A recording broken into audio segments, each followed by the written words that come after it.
Gênesis capítulo 22, queria que você abrisse a sua Bíblia comigo. Nós estamos numa série, nós vamos agora para a quarta ministração sobre a guerra invisível. Temos falado um pouquinho sobre isso e nessa manhã nós vamos falar um pouquinho sobre Abraão. E quando nós começamos essa ministração, essa série, nós entendemos de Deus que muitas pessoas estão ou estavam com dificuldade na guerra invisível.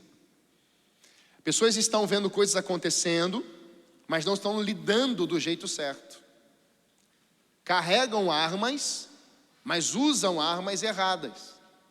Carregam armas certas, conhecem a palavra, mas estão falando e agindo com as armas equivocadas. A pessoa recebe uma ofensa e ela devolve a ofensa, usou a arma errada. A pessoa recebe uma palavra de maldição e ela amaldiçoa também, e ela recebe ou ela usa da ferramenta errada. A pessoa está vivenciando um problema na saúde, um problema emocional, e ela murmura, isso cresce no coração dela. Ela está usando a arma errada. A pessoa está na igreja e ela está olhando uma movimentação acontecendo. Ao invés de ela ter um posicionamento, ela alimenta o que é ruim, o que não prospera. Ela percebe o país em uma crise, e você pode aí dar o nome que você quiser, que vai ser uma crise, que vai revelar uma crise, mas ela não consegue ter um posicionamento espiritual diante da crise. Ela usa as palavras da multidão, mas discípulo usa a palavra de Deus. Discípulo de Jesus não anda conforme, falamos isso aqui na sala de transição. Na sala de transição nós temos aplicado a maturidade cristã mediante a palavra de Deus. Você que é novo na igreja, você não pode deixar de participar dessa sala. Você conhece a visão da igreja, você conhece o seu pastor, você conhece as lideranças da igreja, você conhece a missão que nós estamos executando aqui. E isso é importante, porque nós temos hoje movimentações de igrejas. Recebemos pessoas, enviamos pessoas, temos novos convertidos, mas o que nós precisamos compreender é que Deus quer nos movimentar nesses dias. Então eu te faço esse convite, todos os domingos às 9 horas, você quer aprender com a visão da igreja na base bíblica, você venha para cá. Nós estamos reunidos aqui na minha sala e eu tenho visto pessoas crescendo na fé. Eu tenho visto pessoas vivendo a maturidade cristã, perguntas, respostas, questionamentos, dúvidas. Então o pastor abre essa janela, uma oportunidade para você novo. Pastor, eu sou leigo na Bíblia. Pastor, eu me mudei de igreja A, B, C, mas eu sou leigo. Vem para essa sala. Você vai ter uma experiência com a palavra de Deus, e Deus vai te abençoar, e Deus vai fazer você crescer. E é por isso que nós conseguimos vencer as nossas guerras contra o invisível. Porque o que nos norteia como discípulos é a palavra. Então, conflitos familiares, não use das armas da maldade. Ah, porque ele disse isso, porque ela disse isso, eu vou repetir. Não, use a palavra de Deus. A resposta branda desvia o furor. O manso e humilde de coração, ele é feliz. E muitas vezes nós nos equivocamos, isso faz parte do processo. Mas também a Bíblia nos ensina o quê? A pedir perdão, a nos humilharmos. Então nesses dias, irmãos, que nós estamos vivendo, nós precisamos entender que há uma guerra contra você, contra nós. E nós precisamos vencer isso. E hoje, o tema que nós vamos trabalhar é a guerra invisível contra os ídolos do meu coração. Há uma guerra invisível, e uma dessas verdades é que há ídolos nos nossos corações. Vamos pensar um pouquinho sobre isso hoje. Gênesis capítulo 22, a partir do verso 1, estou lendo aqui na NAA, vai dizer assim: depois dessas coisas, Deus pôs a Abraão à prova e lhe disse: Abraão, este lhe respondeu: eis-me aqui. Deus continuou: pegue o seu filho, o seu único filho Isaque, a quem você ama, e vá para a terra de Moriá. Ali ofereça-o em holocausto, sobre um dos montes que eu lhe mostrar. Na manhã seguinte, Abraão levantou-se de madrugada, e tendo preparado o seu jumento, levou consigo 2 dos seus servos, e Isaque, seu filho.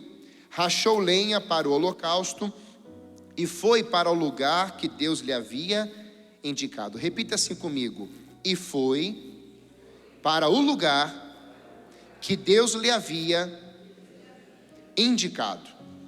No terceiro dia, Abraão ergueu os olhos e viu o lugar de longe. Então disse aos servos: esperem aqui com o jumento, eu e o rapaz iremos até lá, e depois de termos adorado, voltaremos para junto de vocês. Abraão pegou a lenha do holocausto e a colocou sobre Isaque, seu filho. Ele, por sua vez, levava nas mãos o fogo e a faca. Assim, os dois caminhavam juntos. Isaque rompeu o silêncio e disse a Abraão, seu pai: meu pai. Abraão respondeu: eis-me aqui, meu filho. Isaque perguntou: eis aqui o fogo e a lenha, mas onde está o cordeiro para o holocausto? Abraão respondeu: Deus proverá para si o cordeiro para o holocausto, meu filho. E os dois seguiam juntos. Chegaram ao lugar em que Deus lhe havia indicado. Ali, Abraão edificou um altar, arrumou a lenha sobre ele, amarrou Isaque, seu filho, e o deixou no altar em cima da lenha. E estendendo a mão, pegou a faca para sacrificar o seu filho. Mas do céu, o anjo do Senhor o chamou. Lembra que eu disse esses dias, anjo com A maiúsculo do Senhor? Aqui é Deus falando. Abraão, Abraão. Ele respondeu: eis-me aqui. Então lhe disse: não estenda a mão sobre o menino, e não faça nada a ele, pois agora sei que você teme a Deus, porque não me negou o seu filho, o seu único filho. Amém? Feche seus olhos. Eu quero orar para que Deus traga revelação, entendimento, e que aqui nós não venhamos a nos distrair com nada. Não permita que nada distraia você dessa palavra que vai transformar o seu coração. Senhor, nós queremos ofertar essa palavra que é tua. Há um esboço preparado, há um conteúdo que o Senhor ministrou ao meu coração.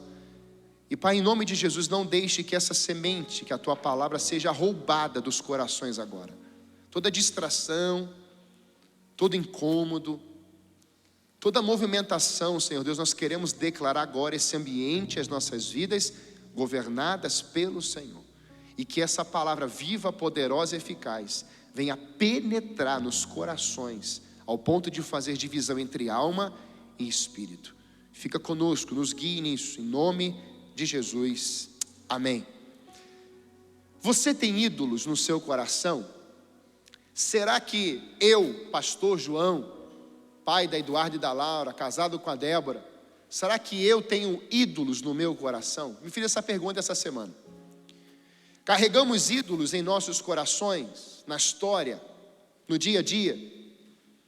E sabe, quando eu leio esse texto, eu percebo que há uma crise no meu coração muitas vezes. Eu não sei que quando você lê alguns textos, você se depara com uma crise. Como que esse Deus pede um filho a Abraão? Só que não é só pedir o filho, é o único filho dele com Sara. É o filho da promessa, é o herdeiro. A promessa se cumpriu, 25 anos se passaram, e agora Isaque chega. Houve um percurso com espera, com altares levantados a Deus, com uma submissão, com obediência. Você percebe que quando Abraão é chamado por Deus, eis-me aqui. Você percebe que quando o filho dele pergunta, ele diz: eis-me aqui, filho. É uma chave para nós, é um princípio. Abraão foi o homem que revelou obediência, e quem obedece às bênçãos persegue. Aqueles que vivem em plena obediência a Deus, a Bíblia diz que nós somos perseguidos pelas bênçãos.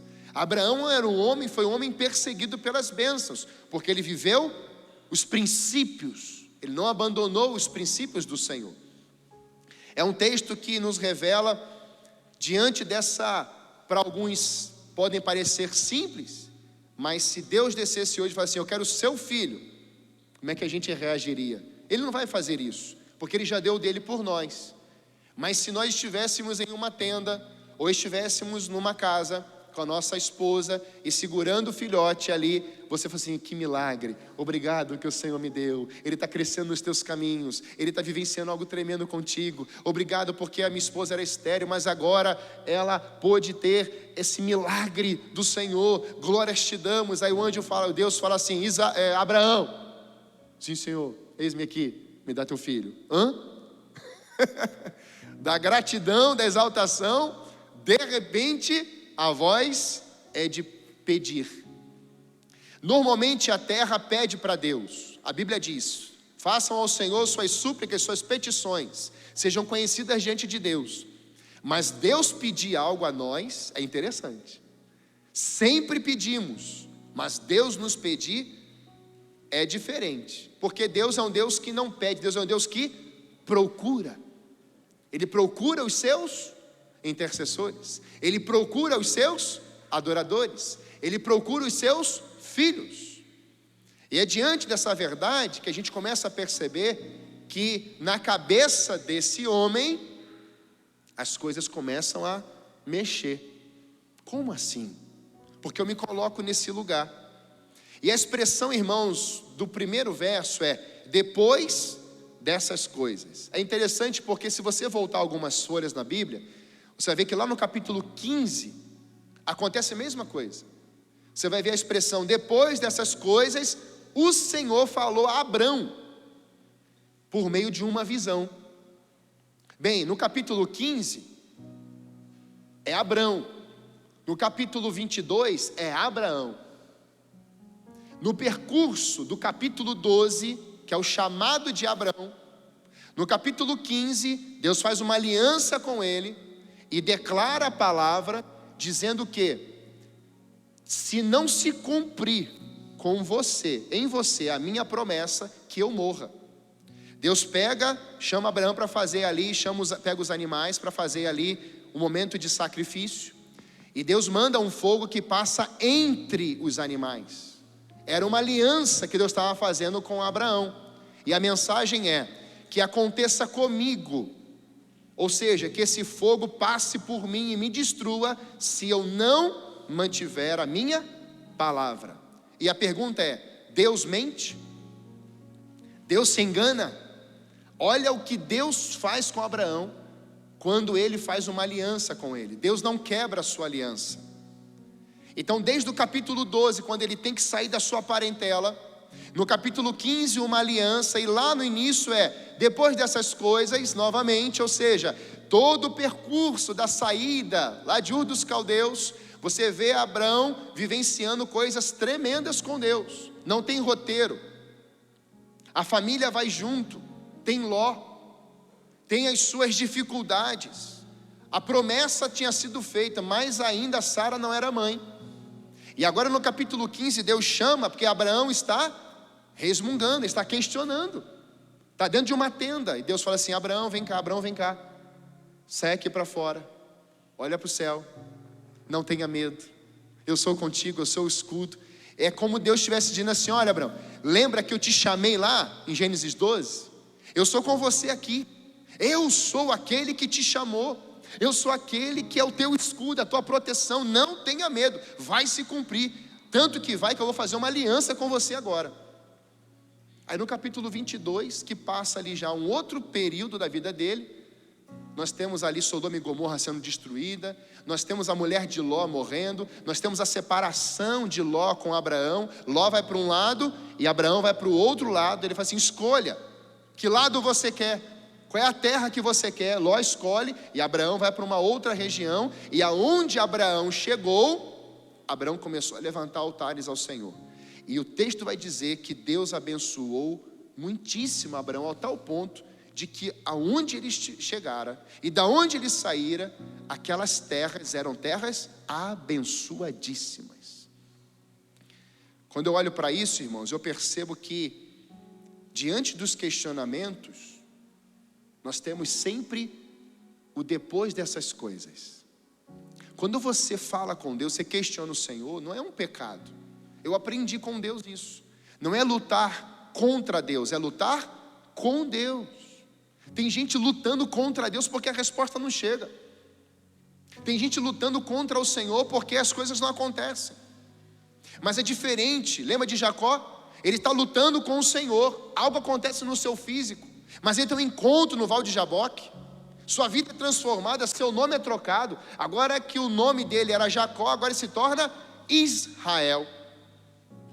E o nome de Jacó não significa enganador. Muitos pensam que o nome Jacó significa enganador. Não é.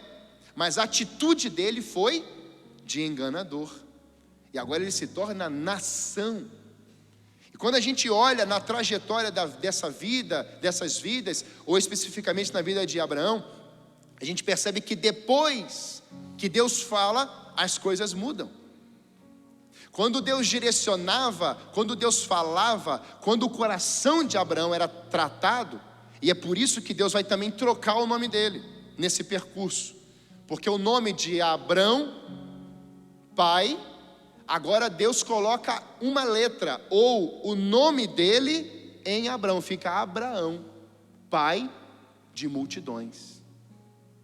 Quando Deus fala, quando Deus coloca a verdade dele, quando Deus direciona algo na tua vida, funciona, acontece.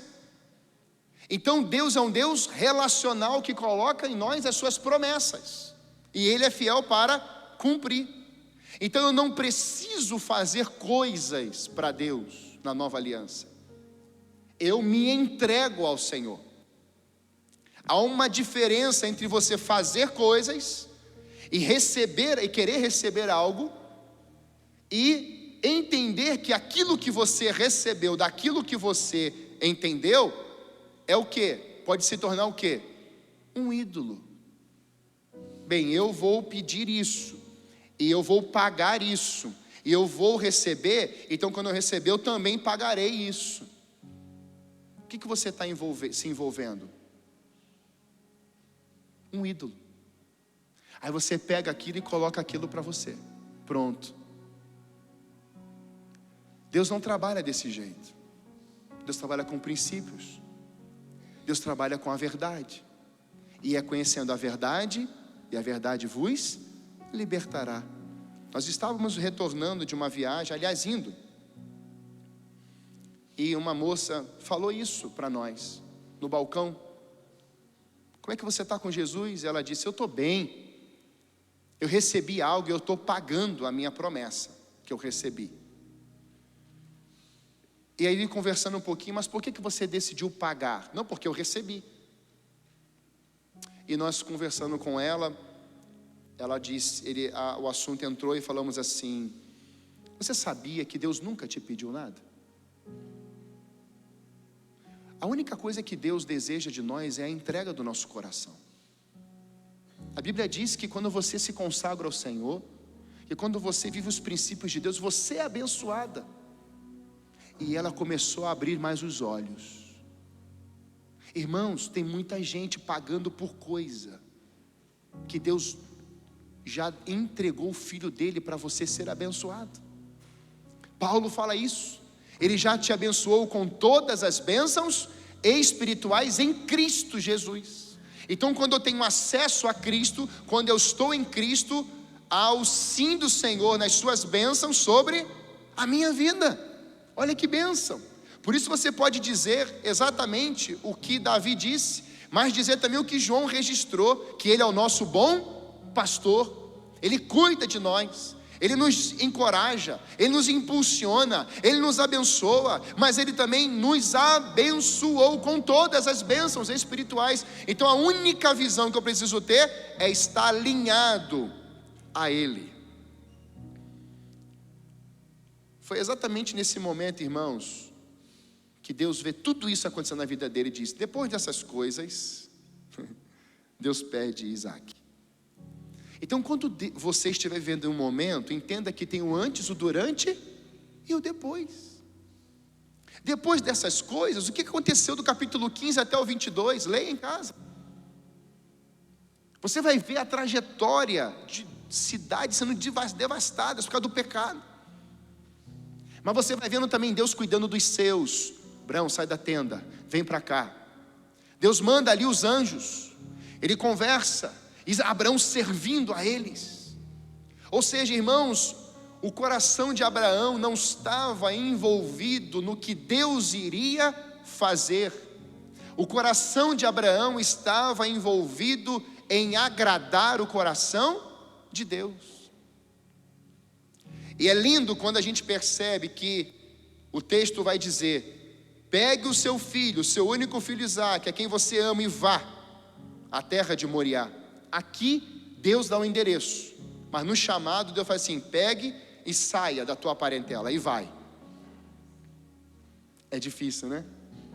Mas aqui o texto é tão rico que depois desse ponto final aqui de Moriá, ele vai dizer: ali ofereceu em holocausto sobre um dos montes, que ofereça em holocausto sobre um dos montes que eu lhe mostrar. Quando nós obedecemos o Senhor, aquele lugar, irmãos, não é mais o mesmo. Quando nós somos direcionados a uma região, quando você é direcionado ao trono da glória de Deus, quando você deixa para trás a sua própria história para viver uma nova história, você não é mais o mesmo. Quando você adentra no Santo dos Santos, você tem uma experiência com o Eterno, você não quer viver só aquela experiência, você quer uma experiência todos os dias. Você quer buscá-lo incansavelmente. Você está exausto, mas você quer ir para lá. Você quer receber uma palavra. Você quer agradar o coração dele. Você quer se envolver com ele. Você quer buscá-lo. Você quer mais e mais e mais dele. Por que isso? Porque você conseguiu compreender que naquele lugar, naquele dia, naquele momento, algo vai acontecer em você. O texto diz ali. Sabe que essa expressão ali, há na Bíblia expressões como figuras. Quando Moisés tem encontro com a sarça, foi ali.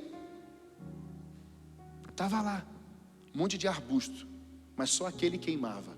Mas ali, e Moisés nunca mais esqueceu daquele encontro. O Val de Jaboque, Jacó certamente disse: ora, foi ali. Aquela viúva com um pouquinho de azeite, olha, quando olhava para aquela vasilha na prateleira, assim: ah, eu lembro do dia, foi lá. Foi aquele momento. Aí eu fico pensando nos milagres, irmãos, que Jesus realizou. O tanque de Betesda, aquele camarada deve ter andado depois de um tempo, e talvez ele passou pelo perto daquele tanque e falou assim: sai daqui, tanque, não te quero mais, porque foi ali. Você olha para o cego, você olha para aquele paralítico na porta do templo, e talvez algum tempo depois ele está andando lá perto do templo, e ele vai assim: foi ali. Sabe, tem um ali que você lembra. Tem um ali que você se derramou na presença de Deus. Tem um ali na sua vida que você não conseguiu resistir, que você não conseguiu se segurar, e você correu para o altar, e você se entregou. Tem um ali de Deus, e quando temos esse ali de Deus, a sua vida não é mais a mesma, né, Douglas? Douglas teve um encontro com o ali de Deus. Houve uma fala: está morto. E Deus fala assim: não, é aqui que está começando a nova história dele. Ali estava a família daquele jeito, mas no ali de Deus é uma família restaurada. Está aqui a casa hoje. Quando você tem um encontro com Deus, há uma marca, há uma história, há um poderio, há um governo, há uma transformação de água em vinho. Não tem mais vinho, mas ali Deus transformou a água em vinho. Nós temos que andar, irmãos, na perspectiva do céu, de que ali, e hoje tem um momento que a gente pode deixar na história. Amanhã você pode dizer, passando aqui na frente: ali eu tive um encontro com a glória de Deus. E isso aconteceu porque Deus direcionou. A palavra Moriá no hebraico quer dizer ordenado, considerado por Deus. Sabe, esteja em Moriá hoje. Seja considerado, encontrado por Deus, no lugar que Ele estabeleceu. E diante desse pedido, a gente tem uma resposta de Abraão. Qual foi a resposta? Na manhã seguinte, Abraão levantou-se de madrugada e, tendo preparado o seu jumento, levou consigo 2 dos seus servos e Isaque seu filho, rachou lenha para o holocausto e foi para o lugar que lhe havia indicado. Irmãos, guerra contra o invisível nos ídolos dos nossos corações. O primeiro desafio é: quando estamos no lugar estabelecidos ou estabelecido por Deus, nós somos alvos das suas bênçãos. Repita assim comigo: quando eu estou, mas vamos lá, firmes, vamos lá, calor, frio está aí, mas dá uma mexida aí, vamos lá, me ajuda a pregar aqui. Fala assim: quando eu estou no lugar estabelecido por Deus, eu sou um alvo das suas bênçãos. Abraão revelou um coração obediente. E quais são as consequências disso? Olha o que está em Deuteronômio 28:1. Se vocês ouvirem, obedecerem atentamente a voz do Senhor seu Deus, tendo o cuidado de guardar os seus mandamentos que hoje lhes ordeno, o Senhor seu Deus exaltará vocês sobre todas as nações da terra. Se ouvirem a voz do Senhor seu Deus, sobre vocês virão e os alcançarão todas essas bênçãos. Verso 9, capítulo 22 de Gênesis. Chegaram ao lugar que lhe havia indicado. Ali Abraão edificou um altar, arrumou a lenha sobre ele, amarrou Isaque seu filho e o deitou no altar em cima da lenha. Diante dos pedidos mais desafiadores de Deus, corra dentro dos direcionamentos do Senhor. Deus vai te pedir algumas coisas, Deus vai colocar algumas coisas na tua vida, Deus vai te apontar para algumas direções, e você terá que fazer escolhas: ou queimar os cavalos, as carroças, ou deixar a rede, ou deixar as coisas para trás e seguir somente o Senhor. Sigam-me. E deixaram as redes e os barcos e foram atrás dele. Quem caminha com Jesus, os discípulos, não ficam carregando suas próprias histórias, monumentos, seus objetos pessoais, historicamente falando, seus amuletos, e trazendo na história, porque quem se encontra com Jesus não precisa mais de coisas, não precisa mais de ações humanas, não precisa mais de um dito do passado, mas precisa agarrar agora a verdade, aonde Deus disse quem você é nele.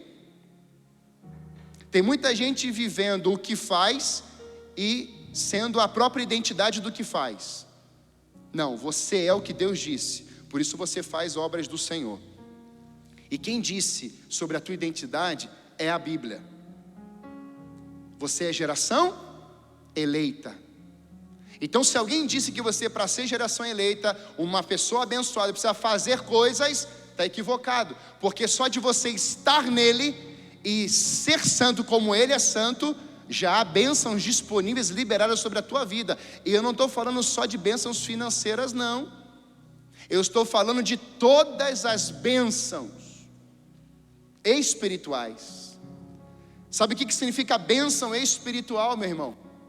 É você entender que há um inimigo contra você, mas há uma bênção, uma autoridade, uma unção, um óleo derramado, um poder do alto, e esse inimigo não pode vencer você pelo poder da autoridade do nome de Jesus Cristo de Nazaré. Essa é a bênção celestial, bênção espiritual. Você saber que tem um inimigo invisível que tenta roubar, matar e destruir, mas ele depositou as bênçãos na tua vida. E é isso que Deus fala para Abraão: sê tu uma bênção. Agora tudo que eu depositei sobre você, você vai lançar para frente, você vai compartilhar, você vai declarar. Então bênçãos não é para ficar depositado aqui, bênçãos é para chegar aqui, mas é para ser compartilhada com aqueles que estão ao meu redor. Você entendeu o que é ser discípulo? Na guerra contra o invisível, irmãos, Abraão, ele nos mostra que ouvir a voz de Deus é prioridade. Estar no lugar estabelecido por Deus é prioridade. E obedecer detalhadamente e fazer conforme as suas instruções é a sua verdade de vida. Estarmos nos lugares decretados por Deus não pode por Deus pode não ser fácil, mas é lá que as bênçãos serão derramadas sobre nós. Irmãos, Deus não nos chamou para fazermos o que é fácil, mas Deus nos chamou para fazermos o que precisa ser feito. As coisas fáceis, irmãos, todo mundo faz, mas o que precisa é diferente. Eu queria que você pensasse nessa cena. Abraão está no monte Moriá, com a faca na mão. Vamos conjecturar aqui. E aí na hora que Abraão está ali, a gente só pensa nessa cena. Mas vamos para antes um pouquinho. Levanta de madrugada. Amém? Olhem para cá. Levanta de madrugada. Ele dormiu aquela noite, irmãos? Certamente não. Você dormiria, pai? Dormiria, João? Não dormiria. Então eu já imagino já ele louco para aquele sol começar a brilhar, ele louco preparando tudo e indo, mas em crise interna, porque Deus pede o filho. Mas é uma crise, irmãos, momentânea, sabe por quê? Porque lá em Hebreus fala que Abraão tinha plena consciência de que Deus poderia ressuscitá-lo. Olha o poder da palavra. Então pela manhã cedo ele pega, ele leva os seus servos e está andando, e está chegando lá, e no percurso o filho, não são os servos, mas o filho pergunta: pai, está a lenha, está o fogo, está tudo aqui, mas cadê o cordeiro? É interessante que é o filho que pergunta. E Deus manda quem, irmãos, para nos salvar? O filho, o cordeiro de Deus, que tira o pecado do mundo. Então você perceba que naquele momento que Abraão está com a faca, e Deus disse: não, porque eu consegui o teu coração, a tua obediência, e tem coisas maiores para você. Agora você é pai de multidões, e eu vou derramar coisas extraordinárias sobre a tua vida, que você obedeceu. E aí, meus irmãos, foi nesse momento que Deus fala: vem o cordeirinho. E Abraão pega aquele cordeiro e coloca naquele holocausto, naquele altar, e sacrifica. Isso é uma mensagem era para o futuro, aonde nós seríamos os Isaques. E Deus vem e fala assim: vocês teriam o destino de morte, mas eu mando o meu filho, aonde ele é o cordeiro vivo, sem defeito, e ele vai ser o substituto de toda a humanidade. Deus nunca vai te pedir algo que Ele ainda não fez primeiro. Deus nunca vai exigir algo do seu povo que Ele não tenha visto ou declarado sobre a vida do seu próprio Filho Jesus. Pastor, o senhor está falando que Jesus Cristo vai ser crucificado no Novo Testamento e no Antigo, mas a Bíblia diz em 1 de Pedro, Efésios, de que antes da fundação do mundo, Ele já tinha sido crucificado. Então Deus não trabalha com acidentes, Deus trabalha com propósitos. Deus antes da fundação do mundo já tinha decidido em seu próprio coração, naquele ambiente do jardim que o homem iria pecar, Deus já tinha dito: o meu filho vai resgatar a humanidade. Ele vai morrer pelos pecados da humanidade. Isso é tão poderoso, irmãos, é tão poderoso, porque nós vemos que Abraão, ele compreende a visão de Deus. Abraão, ele está agora em um momento crucial da sua vida, porque ele está levando o seu filho, naquele momento do monte, nessa trajetória, ele ouve do próprio Deus: não faça isso. E por que Deus, irmão, está trabalhando o coração de Abraão na história? Porque no capítulo 12, como eu te disse, ele precisava deixar a sua parentela para crescer. Ele precisava deixar para trás.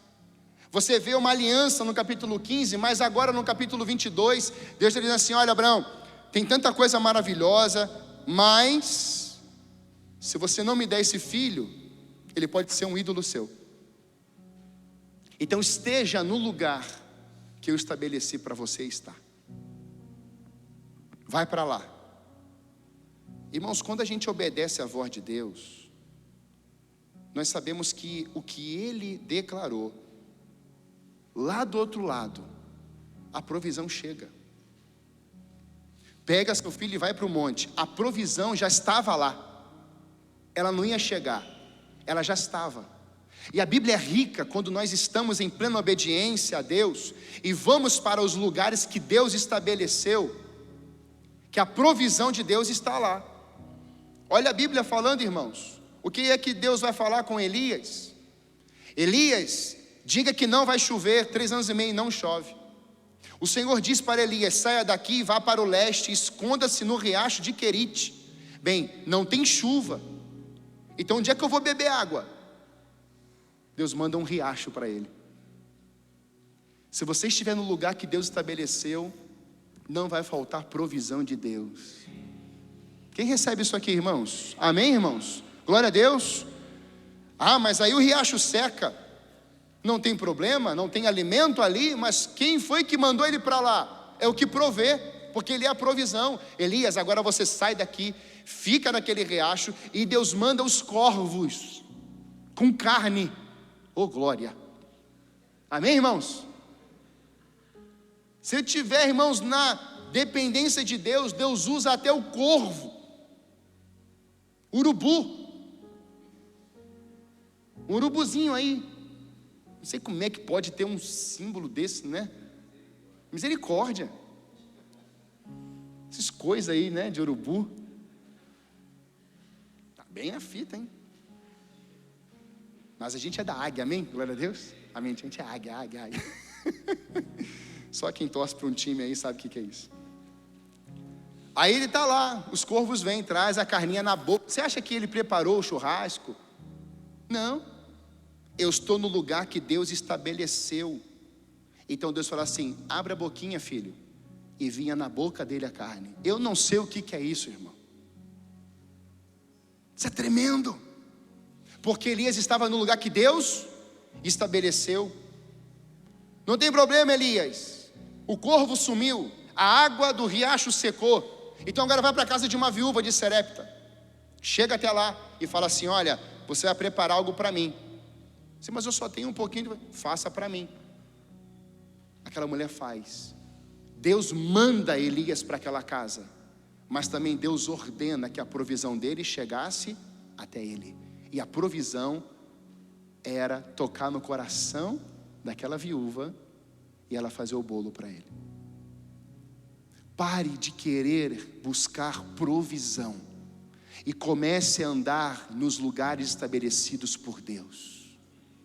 Tem muita gente procurando remédio, dinheiro, procurando ações, investindo em A, em B, em C. Tem muita gente querendo estar em um lugar de posição que Deus não colocou você lá. Tem muita gente querendo subir degraus que Deus não mandou subir. Tem muita gente querendo ocupar situações e lugares que Deus não falou. E também tem o contrário. Deus falou assim: vai para lá, passe pelo processo, eu tenho um governo para você. E lá está José, passando por 13 anos, opressão, renúncia, passando por rejeição, castigo, aprisionamento, injustiça. Mas depois de 13 anos ele estava no lugar que Deus tinha escrito para ele: o lugar que eu tenho para você, José, depois desse tempo é um governo diante de todo o Egito. Você será o mais poderoso depois de Faraó na terra, José. Mas ele também teve que ir, irmãos, para aquele lugar para ser vendido. Ele precisou estar em outro ambiente, enganado, caluniado. Ele precisou estar em um ambiente que as suas roupas foram trocadas, mas haveria um lugar em que as suas roupas não seriam mais trocadas. Era o destino que Deus tinha para ele. Se você passar pelas fases da vida, nos lugares que Deus estabeleceu, tenha certeza que lá, ali, naquele lugar, ficará uma bênção de Deus sobre a tua vida, haverá uma marca, um testemunho. Irmãos, no dia da prova, da aflição, isso não é um problema, isso é processo. Não é problema, é processo. Isso é riquíssimo, irmãos, porque diante de um mundo capitalista, materialista, individualista, hedonista, prazer por si, o mundo idólatra, o coração do homem tem sido enganado, frustrado e cativo de falsos conceitos e valores na busca pela felicidade, segurança, prazer e realizações. Olha o que aconteceu em 2008.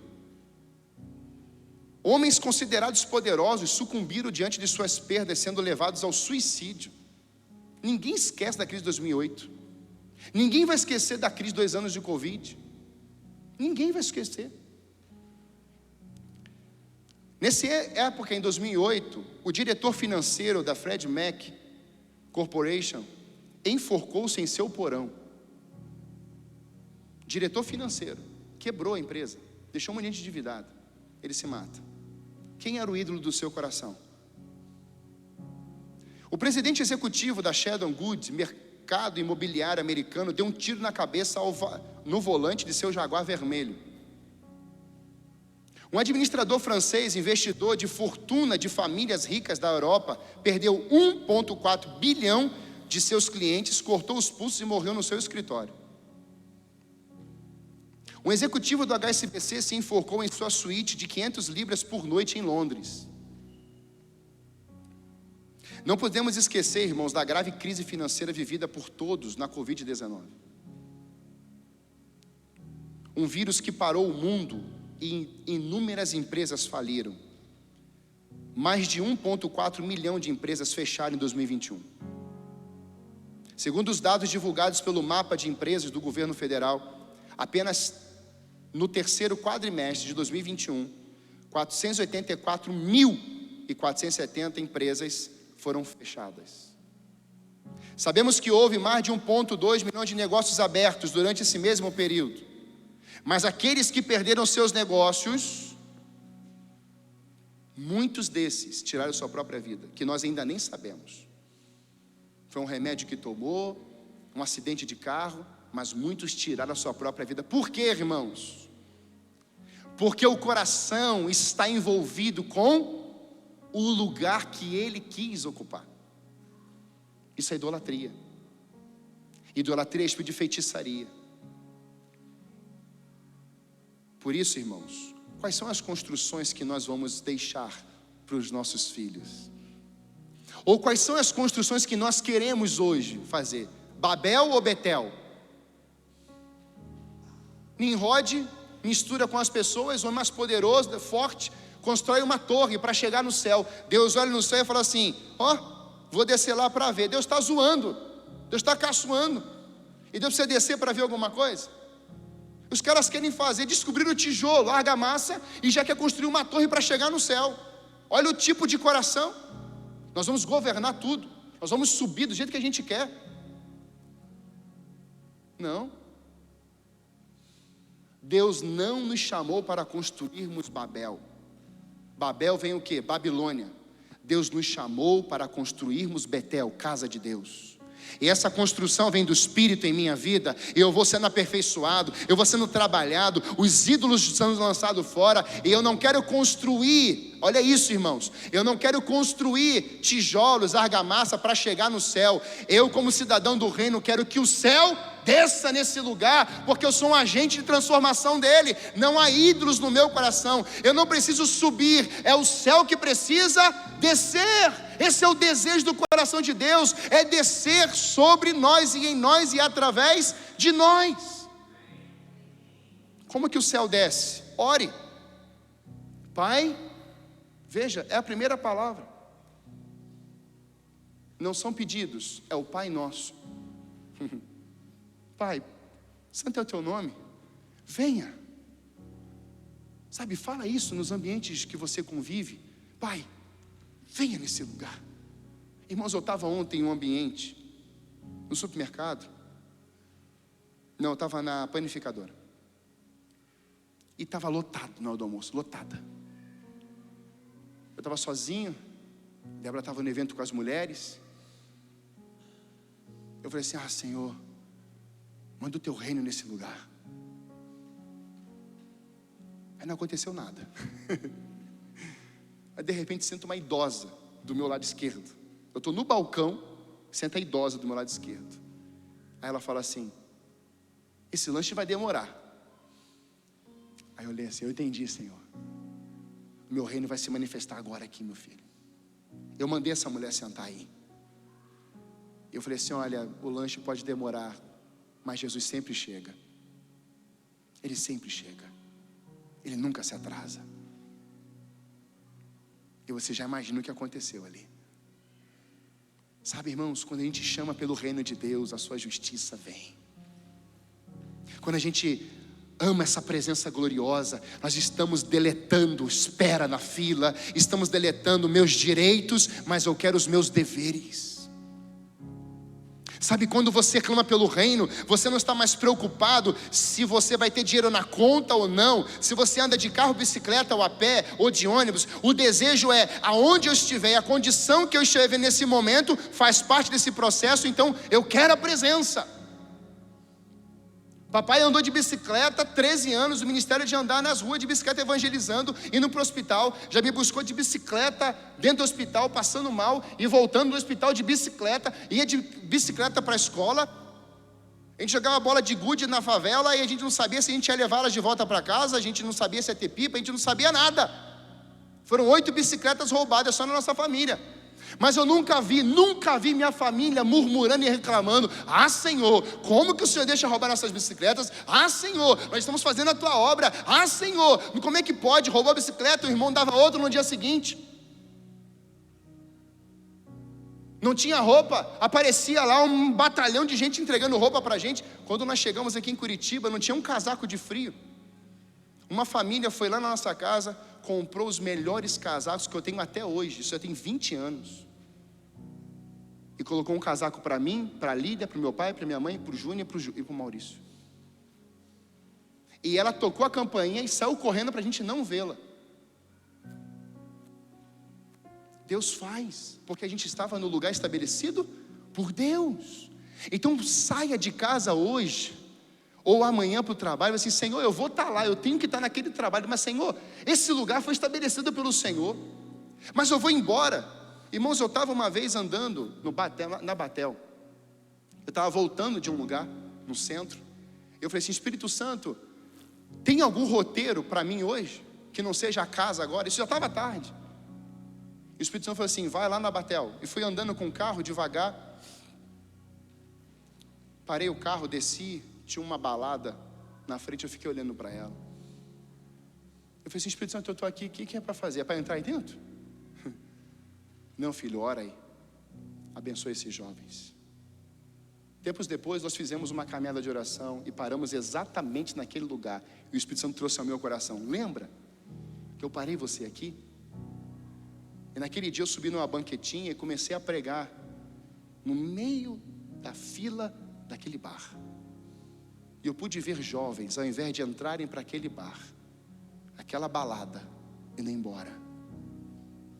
Deus vai te colocar em lugares em que destinos serão transformados e mudados. Receba isso em nome de Jesus. Por isso, precisamos identificar, irmãos, quais são os ídolos do nosso coração. Há diversos textos na palavra de Deus que apontam para a idolatria no coração. No mundo antigo, as cidades veneravam suas divindades preferidas e construíam seus templos ao redor de suas imagens para a adoração. A revolta de Nimrod e o povo, na época de Noé, construiu uma torre de Babel. Então repare uma coisa: tudo que falta aqui dentro, eu desejo construir do lado de fora para me prostrar. Tudo que falta aqui dentro, eu tenho o desejo de construir do lado de fora para eu me prostrar. Uma pessoa que tem um espírito de rejeição fortíssimo, essa pessoa tem um vazio no coração. Se ela se inclinar para o álcool, ela constrói uma imagem do álcool e ela se dobra diante do álcool, então ela morre de cirrose.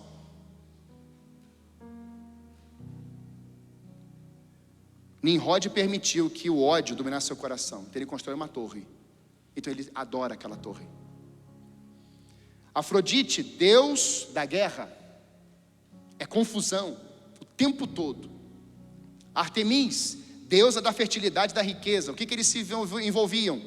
Prostituição. Hefesto, deus do artesanato. Nós temos nomes de divindades da Babilônia e lembramos o nome de Daniel, Sadraque, Mesaque e Abednego. O que Nabucodonosor faz? Troca os nomes, porque o desejo dele era: vocês vão adorar as minhas divindades. Mas o que eles dizem? Nós não vamos nos prostrar, nós não buscamos ídolos, nós temos um Senhor. Eles estavam no lugar que Deus estabeleceu na Babilônia, eram escravos, um sistema para aprisioná-los, mas eles não se corromperam, eles não deixaram que os ídolos governassem os seus corações. Então eles têm um Senhor. Então na cova dos leões, Deus está lá com Daniel. Na fornalha, com os 3, Deus está lá com os 3, porque eles estavam no lugar que Deus estabeleceu. Pastor, e se os 3 Daniel morressem naquele lugar? Não teria problema, porque eles já declararam: quem é o nosso Deus? É Ele Todo-Poderoso. Se Ele quiser, amém. Se Ele não quiser, amém também. Nós não vamos nos curvar, porque Ele sabe o que é melhor para mim. Eu não sei de nada, irmãos. Tem uma canção que diz isso: Deus sabe o que é melhor para mim. Então o desejo deles não era uma ação, um remédio momentâneo, um negócio, era um envolvimento com Ele, porque eles não levavam um relacionamento por negócio, eles tinham um relacionamento com o Eterno. Pastor, por que o coração é tão alvo assim, é um alvo tão poderoso dos ídolos hoje? Por quê? Bem, se eu tenho ídolos no meu coração, é porque eu guardei isso. Olha o que diz, irmãos, em Ezequiel 14:3. Filho do homem, esses homens levantaram seus ídolos dentro do coração. Se você tiver a sua Bíblia, marque esse texto. Filho do homem, esses homens levantaram seus ídolos dentro. E por que dentro? Porque é escondido. Alguns ídolos só Deus vê. Conheço as obras que você realiza, tanto o seu esforço como sua perseverança. Sei que você não pode suportar os maus e que pus à prova os que se declaram apóstolos e não são. Descobriu que são mentirosos. Você tem perseverança e suportou provas por causa do meu nome, sem esmorecer. Tenho, porém, contra você o seguinte: você abandonou o primeiro amor. Ou seja, algo entrou no meu lugar, e isso é idolatria. Sabe quem é que Jesus está dizendo isso? Para quem? Igreja aos Efésios, igreja de Éfeso. Milagres, maravilhas, moveres, conversões, evangelismo frutificando, grande a Diana dos Efésios sendo adorada lá. Esse povo viveu tudo isso, mas esse povo escondeu no seu coração um ídolo: fazer coisas. Fazer coisas. Sabe qual é o grande perigo da igreja hoje? É a gente começar a fazer coisas, porque a gente não entra numa máquina desenfreada, não é verdade? É meta, é isso, é numerologia, é numerofobia, é pá, e vem, e tem que levantar, e tem que fazer, e vai. Só que Deus não estabeleceu as obras primeiro, Deus estabeleceu a fé. Então eu preciso ter fé, eu preciso crer, eu preciso entender que é Ele que me direciona. Então quando eu vivo pela fé, eu realizo obras, e nas obras ficarão marcas da fé que eu tenho em Cristo. Então a gente não faz coisa por fazer, a gente faz por propósito. Sabe, irmãos, sua família pode virar um ídolo para você. O seu ministério pode virar um ídolo, seus pais podem virar um ídolo, sua religião pode virar um ídolo, seus dons podem virar um ídolo. Homens levantaram seus ídolos dentro do coração. E é por isso que Mateus 6:21 vai dizer: porque onde estiver o vosso tesouro, aí estará o vosso coração.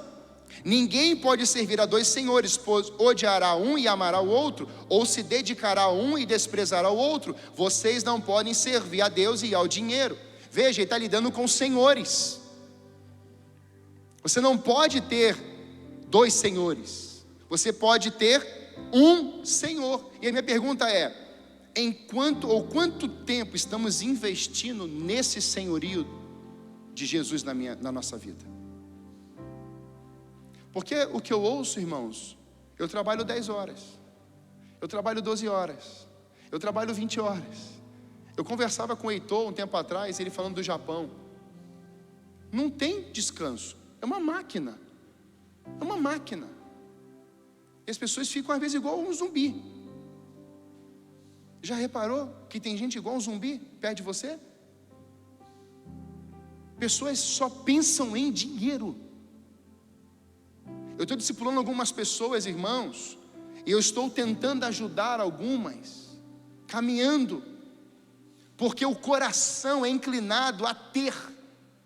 Em alguns casos, as pessoas precisam criar no coração, desenvolve esse ídolo, para mostrar que tem, porque é a profissão. Só que ele está olhando, ele está vendo, ele sabe o que está escondido.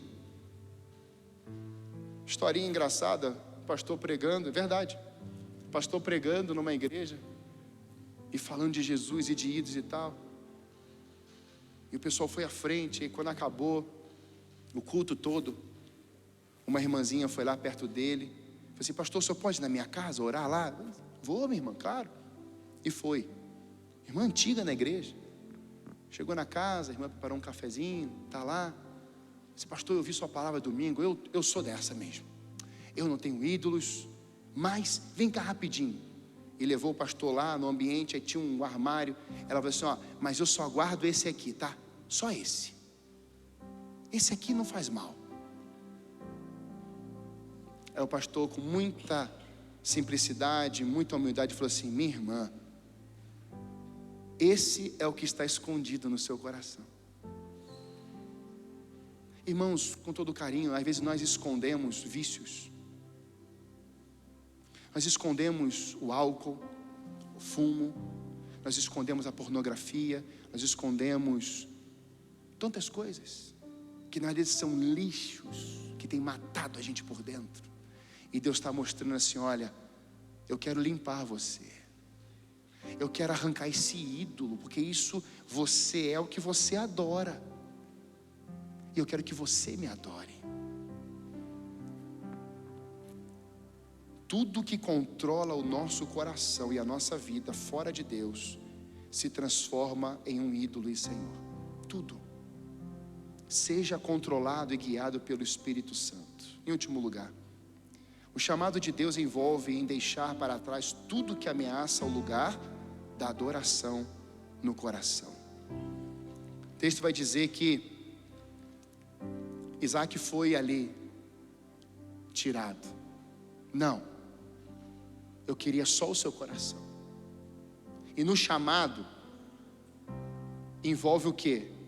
Deixe para trás os seus ídolos, deixe para trás suas opiniões, deixe para trás as suas observações, deixe para trás as suas estratégias, porque eu tenho um chamado, eu tenho uma vocação, eu tenho um lugar, eu tenho diretrizes, eu tenho conselhos, eu tenho mandamentos, eu tenho estatutos, eu tenho direcionamentos, eu tenho as ordenanças, eu tenho as palavras de vida, eu tenho a provisão, eu tenho as bênçãos, eu tenho isso, eu sou uma fonte inesgotável.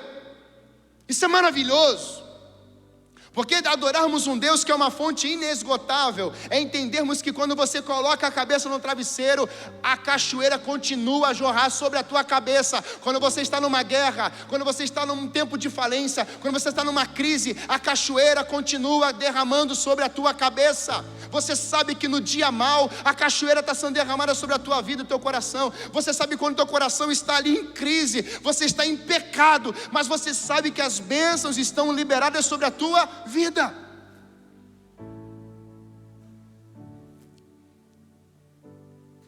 Qual é o preço do chamado? Um coronel mexicano, certa vez, com a sua tropa, decide atravessar por um lado e havia uma ponte. E era a única ponte que tinha acesso ao terreno do inimigo. Aquele coronel mexicano vai andando, a tropa toda vai, e ele espera a tropa toda passar, e um soldado diz: puxa, essa ponte precisa ser protegida, Essa ponte precisa ser blindada.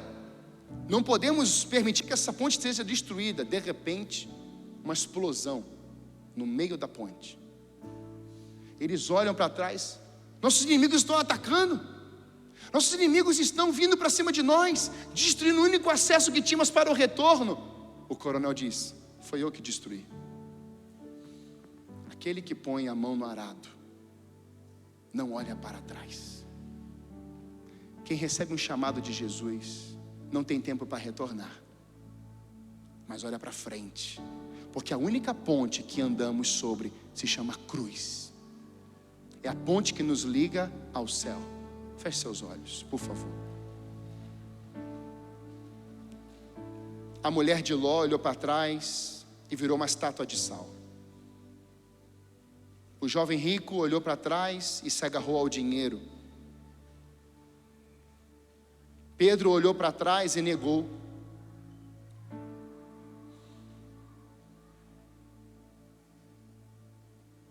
Saul olhou para trás e se encantou com o poder. E o troféu dele era Agag.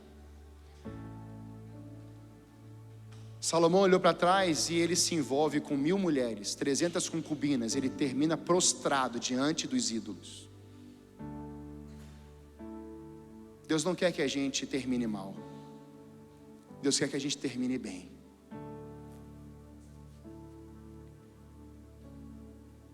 Não estenda a mão sobre esse menino, pois agora sei que você teme a Deus, porque não me negou o seu filho, o seu único filho. Sabe qual o critério para sabermos se o ídolo está dentro do nosso coração? É se você ama chamar a atenção para você. É se você ama ser o centro da atenção.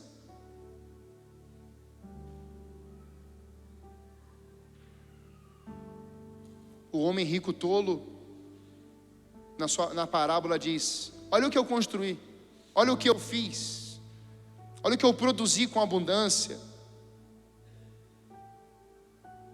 Mas Provérbios diz: ninguém elogia a si mesmo, se houver elogios que venham dos outros.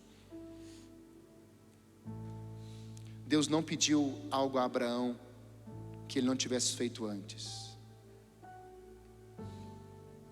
Estamos num lugar que Deus estabeleceu?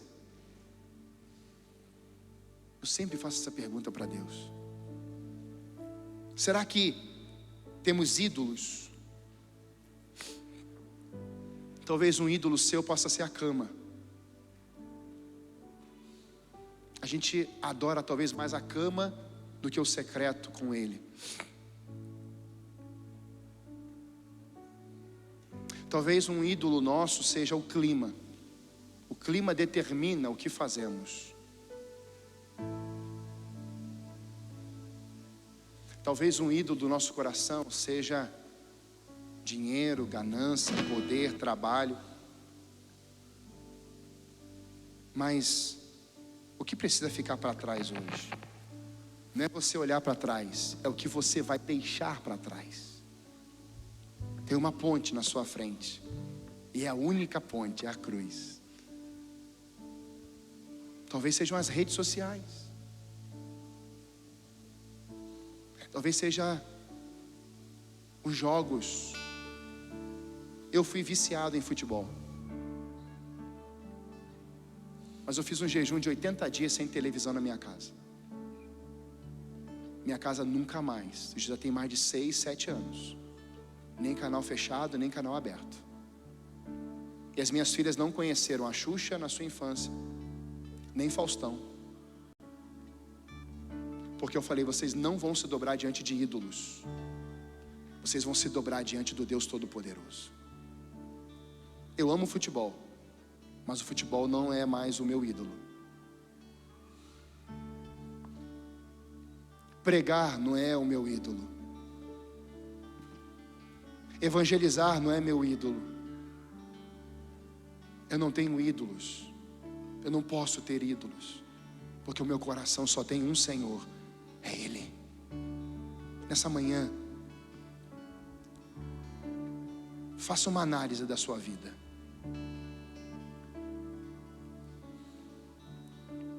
Abraão foi pai de multidões. As bênçãos que recebemos hoje têm muito a ver com o que Deus declarou sobre a vida dele. De ti farei uma grande nação e as abençoarei. Por isso nessa manhã eu queria, em nome de Jesus, se você puder, fique de pé no seu lugar. Eu queria que você pensasse comigo aqui para encerrarmos. Há uma ponte na sua frente. E você não é o coronel mexicano, mas você é o filho de Deus. Eu queria, em nome de Jesus, que você, reconhecendo ou não, você tendo ou não, se há um desejo no seu coração de deixar as coisas velhas para trás, os ídolos, deixar as coisas para trás, e ultrapassar e avançar essa ponte, e estar no lugar que Deus estabeleceu, deixar os ídolos, e receber e vivenciar esse chamado de Deus. Em nome de Jesus, deixe o seu lugar e vem para cá. Eu quero deixar coisas para trás. Eu quero deixar o velho homem e a velha mulher para trás.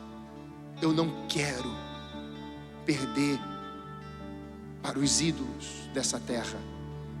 Eu quero conquistar. Eu não vou perder essa guerra contra o invisível por causa dos ídolos do meu coração. Eu sou mais que vencedor em nome de Jesus. Se você quer andar sobre a palavra de Deus, andar sobre a direção de Deus e deixar para trás os ídolos, em nome de Jesus, vem para cá. Eu quero. Pode vir, em nome de Jesus. Pode vir. Eu quero. Pastor, eu vou me expor. Todo mundo já sabe. Deus já sabe. E eu sou o primeiro a estar aqui. Então, esse não é o problema. É você se movimentar na direção da cruz. É você levantar um altar de adoração em direção à cruz. É você dizer que a cruz de Jesus basta. Basta. Não preciso de coisas. Eu não preciso pagar promessa. Eu não preciso me envolver com coisas. Eu preciso de um senhorio. E o nome dele é Jesus, o Cristo, o Filho do Deus vivo.